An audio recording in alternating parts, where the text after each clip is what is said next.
Deux phrases de Noël. Saint Augustin dit, mort en 430, ô femmes, il s'adresse aux femmes, ayez une haute idée de vous-même. Le Fils de Dieu a voulu naître d'une femme, de la très sainte Vierge Marie. Joseph de Maistre, mort en 1821, même année que Napoléon est mort, le moyen le plus efficace pour perfectionner l'homme, c'est d'éduquer la femme, d'anoblir la femme, de respecter la femme. Alors venons aux hommes. Oh, vous les hommes, ô hommes, ne vous méprisez pas vous-même. Le Fils de Dieu a voulu naître homme. La grandeur de l'homme, c'est d'être quelqu'un, c'est de prier, disait Lamartine, mort en 1869.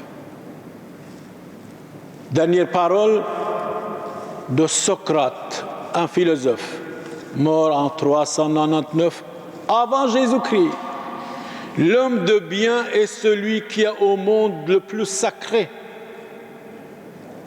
Le méchant, ce qu'il y a de plus misérable. Alors soyons des hommes et des femmes, faire le bien, courir dans le bien, abandonner le mal. Amen. Indulgentiam absolutionem et remissionem peccatorum nostrorum, tribuat nobis omnipotens misericors Dominus. Ecce agnus Dei, ecce qui tollit peccata mundi. Domine, non sum dignus, ut intres sub tectum meum, sed tantum dic verbo et sanabitur anima mea. Domine, non sum dignus, ut intres sub tectum meum, sed tantum dic verbo et sanabitur anima mea. Domine, non sum dignus, ut intres sub tectum meum, sed tantum dic verbo et sanabitur anima mea. Corpus Christi.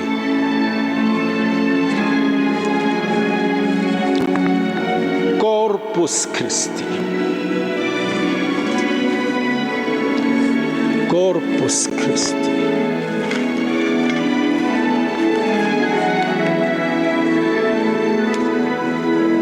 Corpus Christi.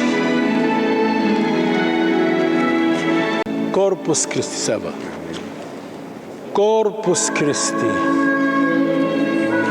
Corpus Christi. Corpus Christi. Amen. Corpus Christi. Corpus Christi. Corpus Christi. Corpus Christi. Corpus Christi. Corpus Christi.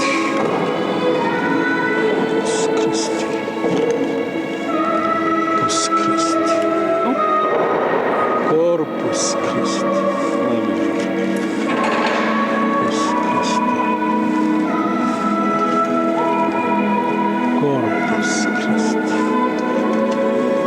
Corpus Christi.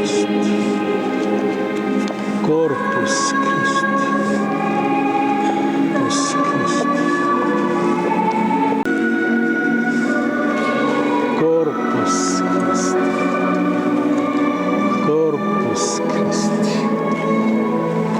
Corpus Christi.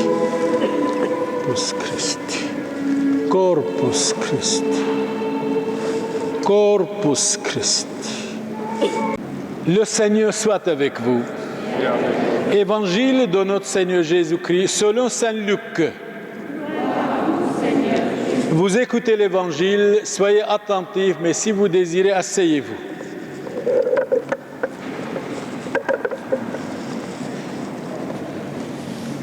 Vous savez, nous sentons une force, une grâce, une énergie cette nuit, franchement.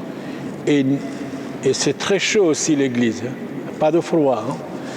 Il y a une grâce supplémentaire cette nuit sainte de la naissance de notre Seigneur Jésus-Christ. Ce jour-là, parut un édit de l'empereur Auguste. ordonnant de recenser toute la terre. C'était l'Empire romain, dominé presque partout. Du Maroc, de Tunisie, d'Algérie, de l'Irak, de l'Égypte, de l'Arabie saoudite, de Turquie. C'était vraiment l'Empire romain. Et l'empereur voulait savoir combien de personnes il y a sous sa domination. Ce premier recensement eut lieu lorsque Quirinus était gouverneur de Syrie. Vous voyez par exemple tous ces pays, la Syrie, l'Irak, la Turquie, la Jordanie, Jérusalem, l'Égypte, Tunisie, Algérie, Maroc, étaient des chrétiens. Comment s'est passé à l'islam? C'est par la guerre, par l'invasion. L'islam, ce n'est pas ni paix, ni amour, ni tolérance, loin de là.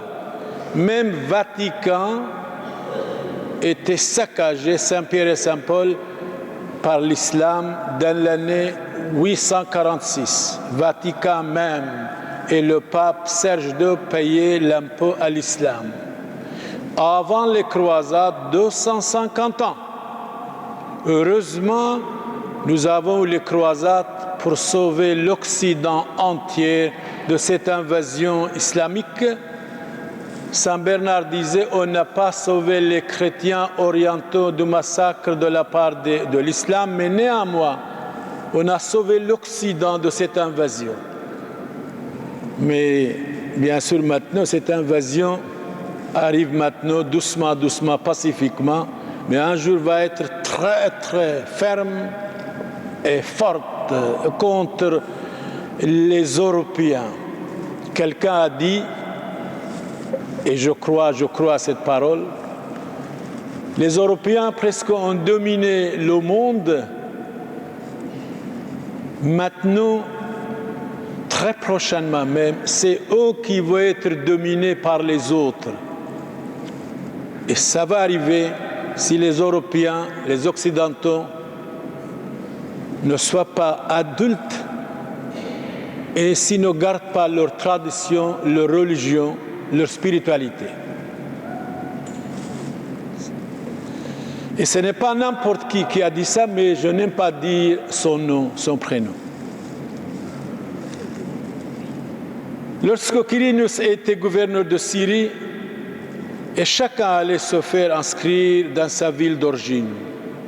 Saint Joseph, lui aussi, quitta la ville de Nazareth en Galilée pour monter en Judée, à la ville de David appelée Bethléem, car il était de la maison, de la descendance de David.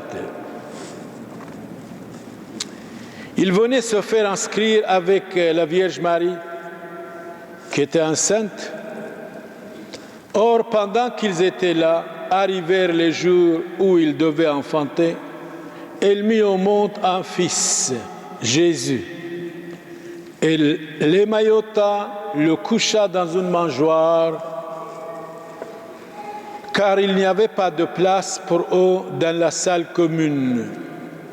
Dans les environs se trouvaient des bergers qui passaient la nuit dans les champs pour garder leurs troupeaux. L'ange du Seigneur s'approcha, et la gloire du Seigneur les enveloppa de sa lumière. Ils furent saisis d'une grande crainte.